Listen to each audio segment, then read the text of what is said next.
गौतम बुद्ध एक गांव के पास से गुजर रहे थे।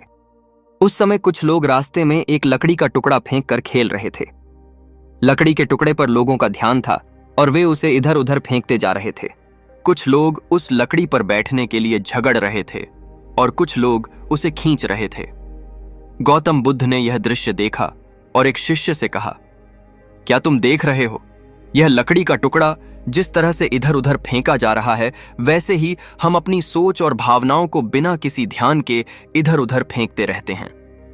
शिष्य ने चुपचाप बुद्ध की बात सुनी तो बुद्ध ने आगे कहा, तुम देखो, जब लोग इस लकड़ी को इधर उधर फेंक रहे थे तो वह खुद को अपना स्थान नहीं ढूंढ पा रही थी। ऐसे ही हमारी सोच और भावनाएं जब बिना उद्देश्य के इधर उधर जाती हैं तो हम परेशान हो जाते हैं और हमें लगता है कि जीवन का उद्देश्य नहीं मिल रहा। बुद्ध ने शिष्य से पूछा, क्या तुम समझते हो कि जब लोग इस लकड़ी के टुकड़े के साथ खेल रहे थे तो वे उसे कुछ अधिक मूल्यवान बना सकते थे?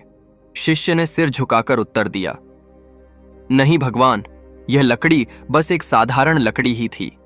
गौतम बुद्ध मुस्कुराए और कहा, जैसे यह लकड़ी के टुकड़े को लोग अपनी इच्छाओं और भावनाओं के अनुसार इधर उधर फेंक रहे थे, वैसे ही हम अपने मन को बिना नियंत्रण के चलने देते हैं।